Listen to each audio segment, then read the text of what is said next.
Terima kasih buat kalian yang udah subscribe.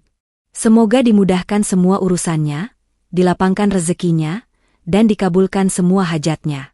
Amin. Kadang hidup kasih pilihan yang gak biasa. Ketika semua pintu tertutup dan satu-satunya jalan keluar datang dari arah yang gak pernah kita bayangkan, apa kita akan tetap pegang prinsip? Atau ikut arus? Lalu pura-pura kuat? Ini cerita tentang aku. Tentang pernikahan yang awalnya cuma soal uang, tapi berubah total di malam pertama. Namaku Rini. Aku lahir dan besar di Semarang, anak sulung dari 3 bersaudara. Hidup kami jauh dari kata cukup. Bapak pensiunan satpam sekolah, ibu bantu-bantu nyuci baju di rumah tetangga. Aku sempat kuliah di jurusan akuntansi, tapi hanya bertahan 3 semester. Bukan karena nilai jelek, tapi karena uang pangkal semester berikutnya gak ada. Sejak itu, aku kerja apa aja. Pernah jadi kasir, freelance desain banner, bahkan sempat nyambi admin online shop. Tapi tetap aja, gajiku selalu habis untuk kebutuhan keluarga. Buat bantu adik yang masih SMA, buat beli obat ibu yang sakit mak kronis, buat cicil utang bapak ke koperasi. Hidupku rasanya cuma putar balik dari gaji ke kebutuhan, tanpa sisa untuk sekadar beli baju baru atau makan enak.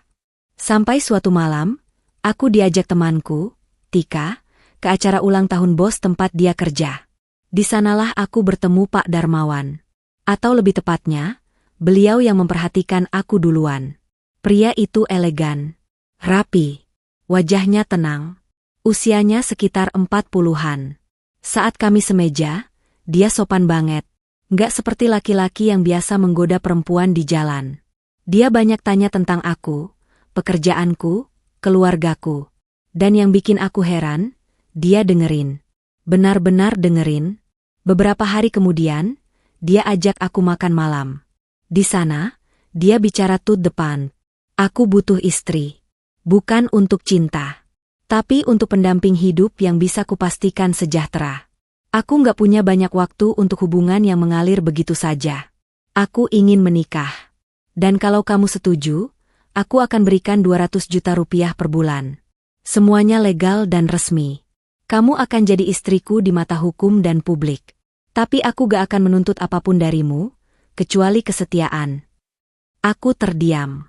Rasanya seperti ditampar kenyataan yang asing. Ini bukan lamaran romantis. Ini lebih mirip kontrak kerja.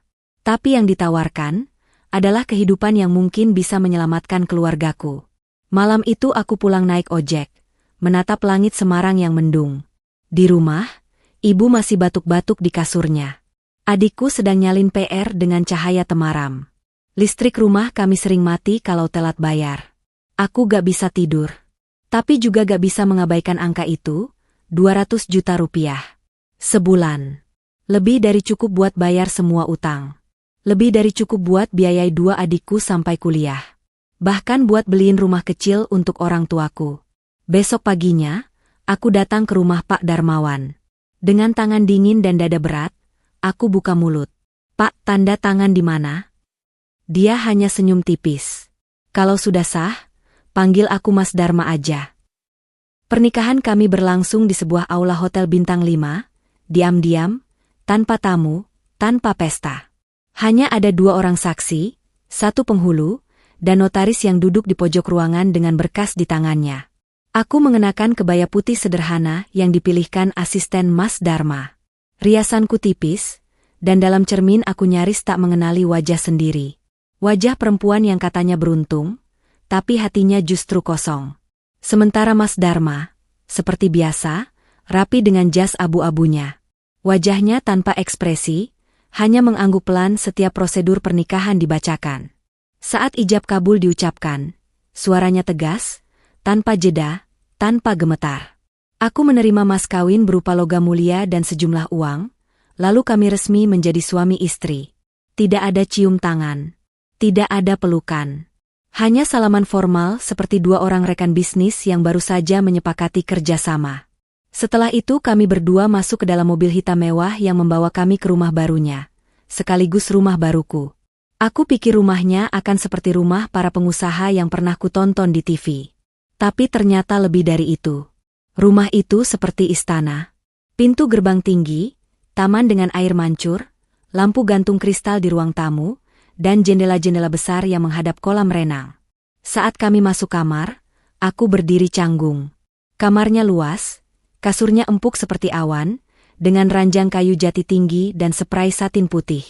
Di dalamnya sudah disiapkan baju tidur sutra, sandal rumah, dan set makeup mahal di meja rias. Aku ingin berkata sesuatu, tapi suaraku tercekat. Lalu, Mas Dharma berkata dengan tenang, "Kamu gak perlu takut. Malam ini, kamu istirahat saja. Aku tidur di ruang kerja. Biar kamu tenang." Aku menoleh. Ia bicara tanpa melihatku. Lalu menutup pintu perlahan. Aku terduduk di sisi ranjang, sendirian. Dingin. Mataku tertuju ke cermin besar di depanku. Di balik gaun kebaya dan riasan cantik itu, aku hanya Rini. Anak sulung dari keluarga pas-pasan. Dan malam ini, aku resmi menjadi istri orang yang tidak aku kenal, demi uang yang bahkan belum sempat aku sentuh. Aku menangis diam-diam malam itu.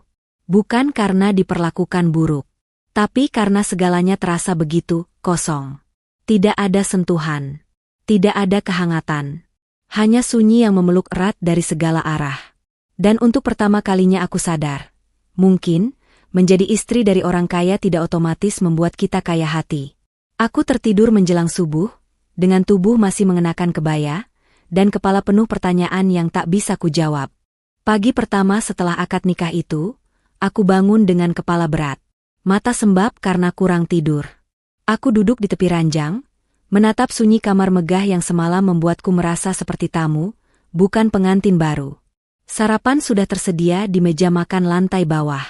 Mas Dharma duduk di ujung meja panjang, membaca koran sambil sesekali menyeruput kopi. Dia menoleh sekilas ketika aku masuk, hanya memberi anggukan ringan. "Selamat pagi," katanya pendek. Lalu kembali tenggelam dalam bacaannya. Aku mengangguk, duduk agak jauh darinya. Di meja ada jus, roti panggang, potongan buah, dan omelet. Semuanya dihidangkan sempurna oleh staf rumah. Tapi tetap saja, lidahku terasa hambar. Bukan karena masakannya, tapi karena suasananya. Selesai sarapan, Mas Dharma langsung berangkat kerja. Mobil Alphard hitamnya meluncur keluar dengan supir pribadi, meninggalkan rumah yang langsung terasa kosong. Yang tersisa hanya aku, rumah besar ini, dan suara langkah kaki para asisten rumah tangga yang hilir mudik tanpa berani menegurku. Hari-hari berikutnya nyaris sama. Aku bangun pagi, sarapan sendiri, duduk di ruang tengah, mencoba nonton TV tapi tidak ada yang benar-benar bisa menghibur. Aku sempat mencoba membaca buku, menulis jurnal, bahkan ikut yoga online di kamar. Tapi tak satu pun benar-benar membuatku lupa bahwa aku sedang hidup dalam kesepian yang megah. Aku istri sah. Tapi bukan kekasih. Bukan teman bicara. Hanya sosok yang hadir karena kebutuhan, bukan karena cinta.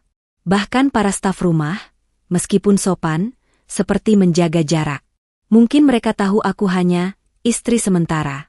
Atau mungkin mereka sudah biasa melihat perempuan datang dan pergi dalam hidup Mas Dharma. Suatu sore, aku duduk di balkon kamar, menatap matahari turun perlahan di ufuk barat. Langit kemerahan, indah. Tapi entah kenapa, aku merasa sedih. Rasanya seperti tinggal di museum. Gumamku sendiri. Aku mulai merindukan suara gaduh adik-adikku di rumah. Merindukan aroma nasi goreng buatan ibu, bahkan merindukan suara bapak yang cerewet soal listrik yang lupa dimatikan. Malamnya, aku iseng menghampiri ruang kerja Mas Dharma. Pintu sedikit terbuka. Ia sedang duduk di depan laptop, wajahnya serius, tapi tidak kaku. Di mejanya ada bingkai foto lama, aku lihat dari jauh. Wajah seorang wanita dan anak kecil. Tapi aku langsung berpaling, tak ingin tahu terlalu jauh. Dia menoleh, melihatku. "Butuh sesuatu?" tanyanya datar. Aku menggeleng. Lalu ia berkata lagi, "Kalau kamu bosan, kamu boleh jalan-jalan. Gunakan supirku. Aku titip kartu debit, bebas kamu pakai. Tapi tolong jangan tinggalkan rumah tanpa kabar." Aku mengangguk. Tapi dalam hati aku tahu, bukan keluar rumah yang kubutuhkan. Tapi keluar dari ruang hampa dalam diriku sendiri. Hari itu, tepat di awal bulan, aku menerima notifikasi bank. 200 juta rupiah ditransfer ke rekening atas namaku. Jumlah yang membuat orang biasa seperti aku nyaris tak percaya. Tanganku gemetar saat membukanya. Rasanya tidak nyata. Tapi angkanya jelas. Ada di situ. Lengkap dengan catatan, bulanan istri. Aku duduk lama di tepi ranjang, menatap layar ponsel yang menampilkan jumlah itu. 200 rupiah juta, hanya untuk jadi istri yang tidak disentuh, tidak dicintai, bahkan nyaris tidak diajak bicara.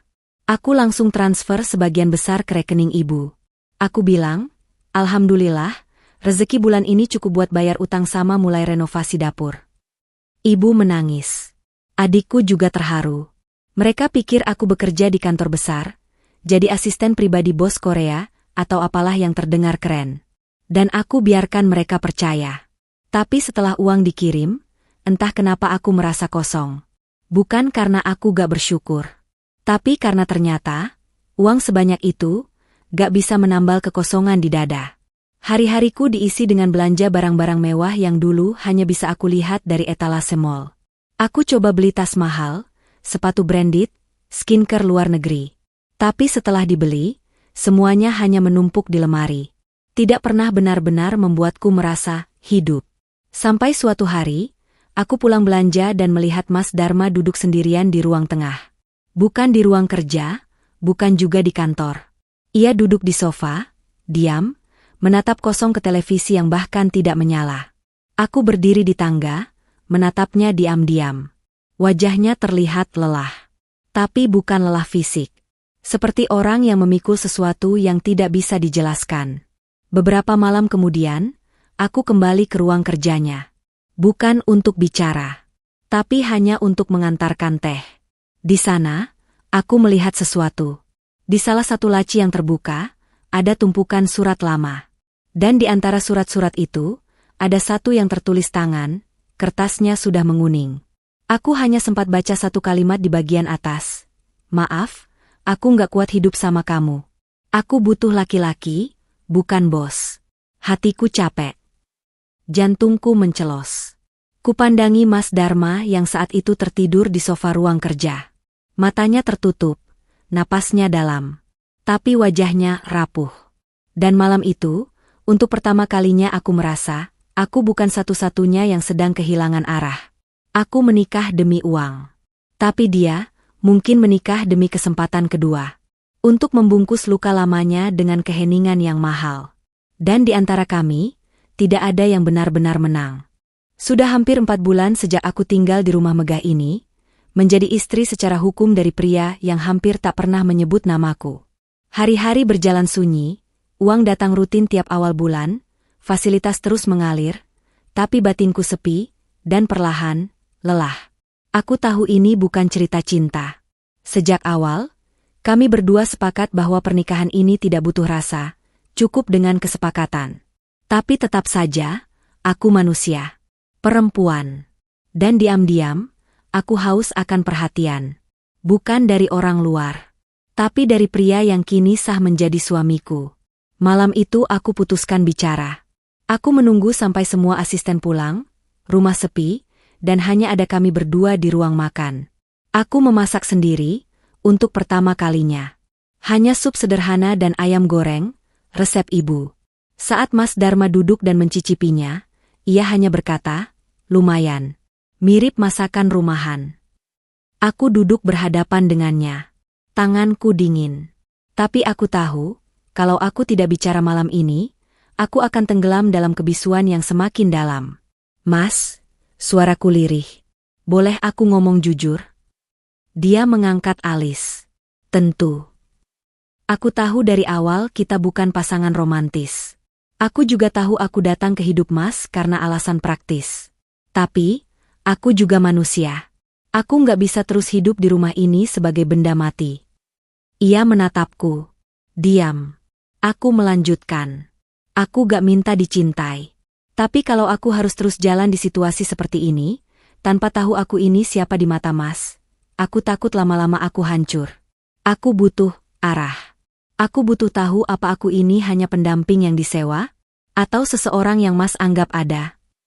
Wajah Mas Dharma tidak berubah. Tapi matanya tampak bergerak. Seperti menahan sesuatu yang sudah lama disimpan. Ia menunduk pelan, mengambil napas panjang, lalu berkata, "Rini, kamu benar. Aku terlalu lama hidup sendiri. Dulu aku percaya cinta. Tapi setelah istri pertamaku pergi, aku belajar untuk hidup dengan logika. Aku mengukur semua dengan angka. Termasuk hubungan." Ia tertawa kecil, getir. "Kamu perempuan yang jujur. Kamu datang bukan bawa drama, tapi tanggung jawab. Aku lihat itu sejak pertama. Tapi aku juga terlalu takut. Aku takut kalau aku beri kamu hati, kamu akan pergi, seperti yang dulu." Aku terdiam. Dan di detik itu, aku sadar bahwa kami berdua sama-sama luka.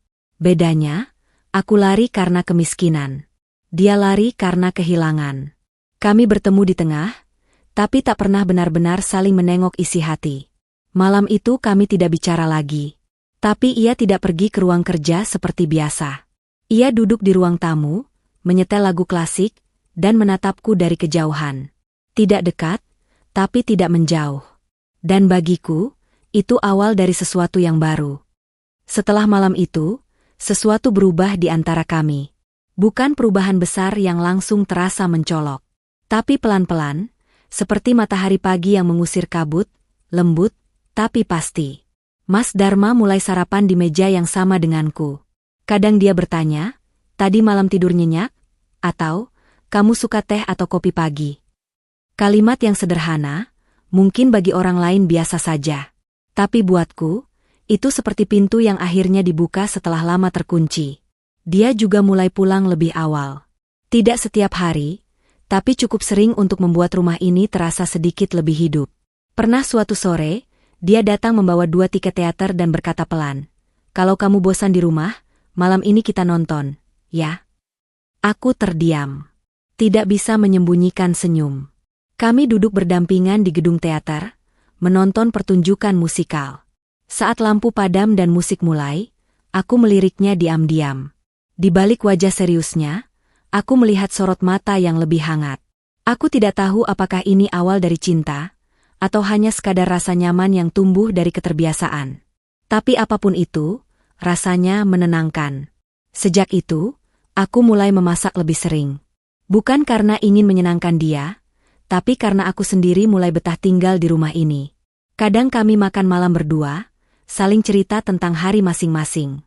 Dia mulai terbuka tentang masa kecilnya, tentang ibunya yang keras tapi penyayang, dan tentang ayahnya yang selalu sibuk kerja sampai lupa bagaimana caranya menyayangi.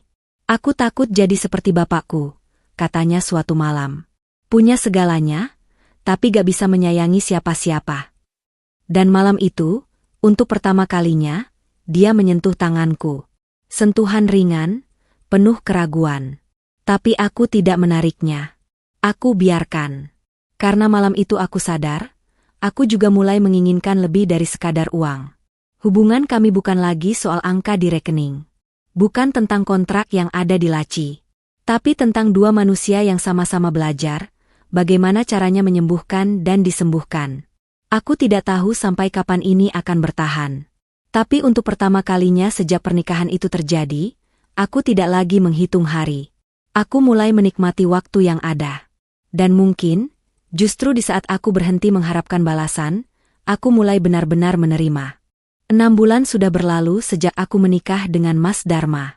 Dan pagi itu, aku berdiri di depan cermin sambil mengenakan baju rumah sederhana. Bukan gaun mewah, bukan piyama satin, tapi daster biasa yang nyaman.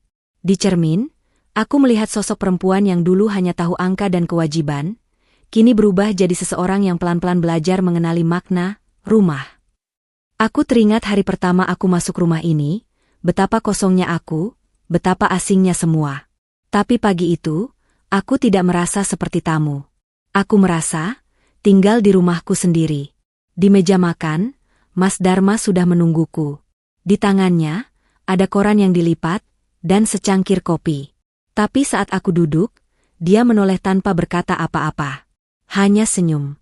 Senyum tipis yang sangat manusiawi, tidak dibuat-buat. Kami sarapan bersama dalam diam yang nyaman.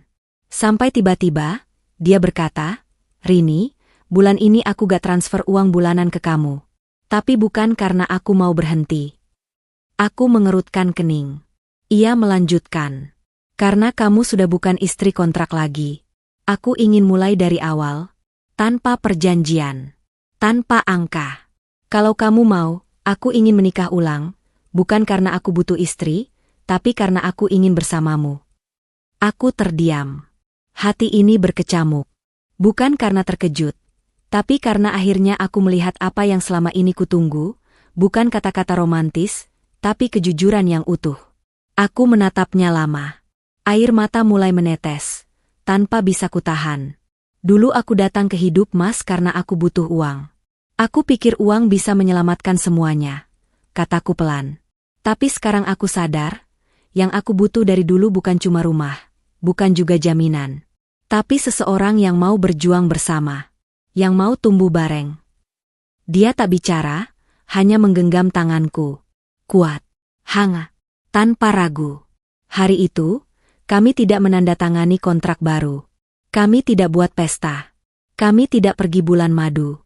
Tapi kami menulis janji baru, bahwa mulai hari ini, kami akan belajar saling hadir. Tidak sempurna, tapi cukup. Dan sejak itu, hidup kami tidak selalu indah. Ada cekcok, ada diam-diaman. Tapi setiap malam, saat kami duduk di sofa sambil nonton TV atau sekadar berbagi cerita, aku tahu aku memilih benar. Karena ternyata, yang aku cari bukan 200 juta rupiah per bulan. Yang aku cari adalah seseorang yang membuatku ingin pulang. Kita semua pernah tergoda oleh angka. Tapi percaya deh, bahagia itu gak bisa dibeli. Uang bisa bikin hidup lebih mudah, tapi hati yang tulus itu yang bikin kita bertahan. Terima kasih sudah dengerin ceritaku. Jangan lupa like, komen, dan subscribe ya. Semoga kamu juga menemukan rumah, bukan cuma bangunan, tapi seseorang yang bisa bikin kamu pulang, tanpa harus pura-pura kuat. Amin.